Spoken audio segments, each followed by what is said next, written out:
కడుపు నిండాలంటే టిఫిన్ సెంటర్లు, పండాలంటే ఫర్టిలిటీ సెంటర్లు. పూర్తి వివరాలకు చదవండి రేపటి సాక్షి దినపత్రిక. బంగాళాఖాతంలో ఏర్పడిన వాయుగుండం తీరం దాటిందని, కానీ ఇంకా దాని ప్రభావం కొనసాగుతుందని వాతావరణ శాఖ అధికారులు తెలిపారు. రానున్న 24 గంటల పాటు ఏపీలోని 4 జిల్లాలకు రెడ్ అలర్ట్, మరికొన్ని జిల్లాలకు ఆరెంజ్ అలర్ట్ చేశామన్నారు. మరో 24 గంటల పాటు అప్రమత్తంగా ఉండాలంటున్న విశాఖ వాతావరణ కేంద్రం ఇన్ఛార్జ్ డైరెక్టర్ శ్రీనివాస్తో మా ప్రతినిధి అనిల్ ఫేస్ టు ఫేస్.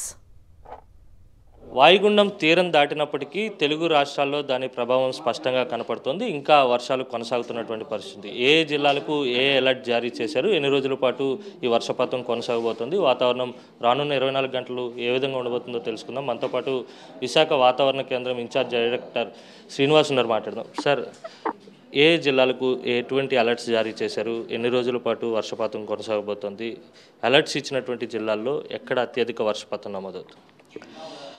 అయితే నిన్న ఏర్పడిన వాయుగుండం నిన్న అర్ధరాత్రి అయితే కలింగపట్నం దగ్గరలో క్రాస్ అయింది. అదైతే ప్రస్తుతం ఇప్పుడు దక్షిణ ఒరిస్సా, దక్షిణ ఛత్తీస్గఢ్, ఉత్తరాంధ్ర తీరాల మధ్యన కేంద్రీకృతమైంది. అది విశాఖపట్నంకి చూసుకుంటే వాయువ్యంగా 150 కిలోమీటర్ల దూరంలోను, అలాగే కలింగపట్నంకి వెస్ట్ నార్త్ వెస్ట్ డైరెక్షన్లో 190 కిలోమీటర్ల దూరంలోనూ అయితే ప్రస్తుతం ఉంది. అది క్రమేపీ ఇటు ఛత్తీస్గఢ్ అండ్ విదర్భ, ఒరిస్సా ఇటువైపు వెళ్తూ క్రమేపీ బలహీనపడేటువంటి అవకాశం అయితే ఉంది. దీని ప్రభావం చేత నెక్స్ట్ కమింగ్ 24 అవర్స్ వరకు కూడా కొన్ని జిల్లాలకు అయితే మనం రెడ్ అలర్ట్ ఇవ్వడం జరిగింది. అవి ముఖ్యంగా అయితే పల్నాడు, ఎన్టీఆర్, గుంటూరు అండ్ ప్రకాశం జిల్లాలకు రెడ్ అలర్ట్ ఇచ్చాము. ఆరెంజ్ వార్నింగ్స్ కూడా కొన్ని జిల్లాలకు ఇవ్వడం జరిగింది. అవి ఏలూరు, కృష్ణా అండ్ బాపట్ల ఈ జిల్లాలకి.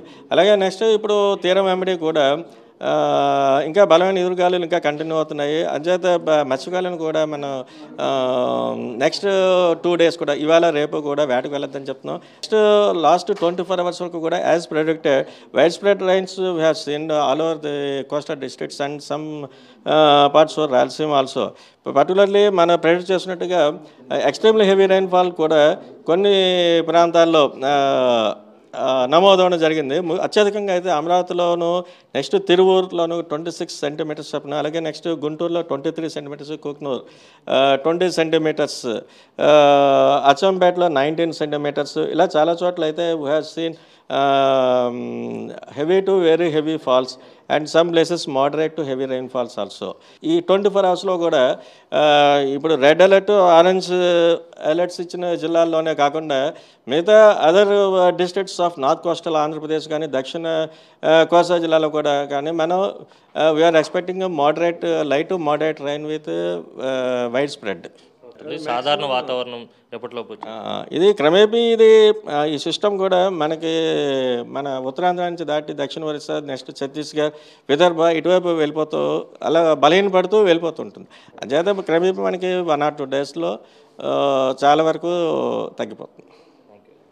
ఇది మొత్తం మీద రానున్న 24 గంటల పాటు అప్రమత్తంగా ఉండాలని, అలాగే 4 జిల్లాలకు రెడ్ అలర్ట్ కూడా జారీ చేయడం జరిగింది. మరో 3 జిల్లాలకు ఆరెంజ్ అలర్ట్ జారీ చేశారు. మత్స్యకారుల హెచ్చరికలు కూడా కొనసాగితే కనుక ఖచ్చితంగా 24 గంటల పాటు ప్రజలంతా అప్రమత్తంగా ఉండాలి. ఏదైతే రెడ్ అలర్ట్ జారీ చేసినటువంటి జిల్లాలో భారీ వర్షాలు కురిసేటువంటి సూచనలు కనిపిస్తున్నాయని వాతావరణ నిపుణులు అంచనా వేస్తున్నారు. వీడియో జర్నలిస్ట్ అప్పలరాజుతో కలిసి అనిల్, సాక్షి టీవీ, విశాఖ తుఫాను హెచ్చరిక కేంద్రం నుంచి.